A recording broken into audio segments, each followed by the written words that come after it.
Hello students, welcome to Science and Technology Part 2, Chapter number 3. We are going to study in living organisms, second part of reproduction called as sexual reproduction. Before that, we have already studied asexual reproduction in living organisms, either in prokaryotic organisms and eukaryotic organisms with the help of last video. Today, sexual reproduction. Sexual reproduction is the process in which reproduction with the help of male and female gametes is called as sexual reproduction. While in asexual reproduction, gametes are not used. In sexual reproduction, male gamete and female gametes are used for the process of reproduction. It has two main processes. One is gamete formation and second one is fertilization. Let us study these two processes. Now the first process is gamete formation. From the reproductive cell which is diploid in nature, and that reproductive cell which is also called as germ cell, which divides by meiosis, and its diploid cell will form each 4 haploid cells or haploid gametes, and these haploid cells are called as gametes. Hence, the gamete formation is the process in which diploid reproductive cell divides by meiosis to form haploid gametes. Diploid म्हणजे ज्याच्यामध्ये 2n chromosome असतात, अशा reproductive sale किंवा germ sale meiosis या डिव्हिजनने divide होतात आणि एका सेलपासून 4 haploid gametes तयार होतात.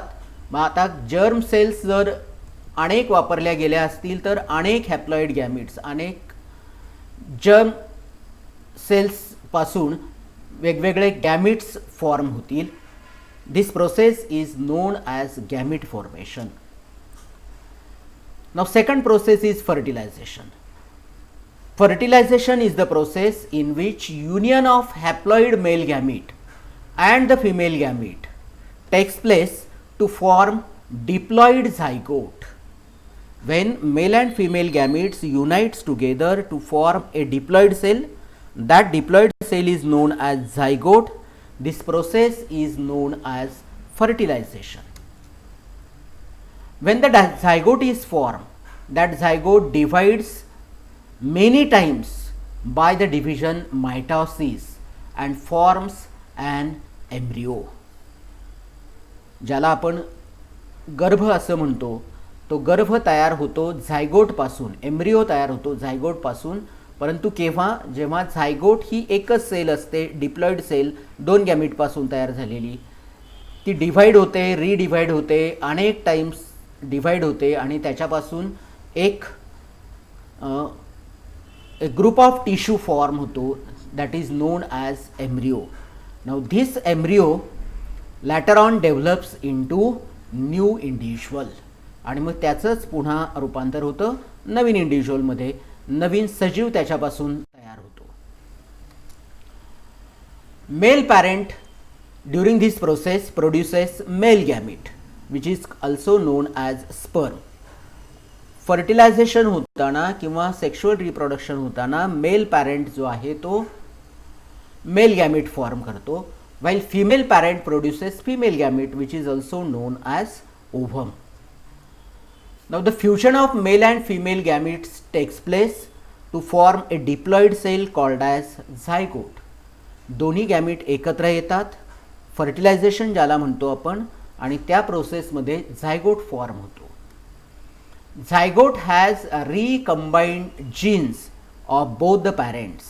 हा झायगोट कशापासून तयार होतोय तर मेल पॅरेंटपासून आलेला मेल गॅमेट म्हणजे त्याचे पण कॅरेक्टर्स, फिमेल पॅरेंटपासून आलेला फिमेल गॅमेट त्याचेही कॅरेक्टर्स, दोघांच्या कॅरेक्टरपासून झायगोट फॉर्म होतो. hence it has recombined genes of both the parents. Hence the offspring shows similarities with the parents. त्याच्यामुळे तयार होणारा जो सजीव असतो तो त्याच्या पॅरेंट सारखा दिसतो किंवा त्याच्या पॅरेंटचे गुणधर्म दाखवतो. And has some characters different from both the parents. परंतु काही कॅरेक्टर्स हे दोघांपेक्षाही वेगळे असतात. 9वीत असताना तुम्ही शिकलाय the character which is dominant gets expressed and the recessive characters remains as it is without expression.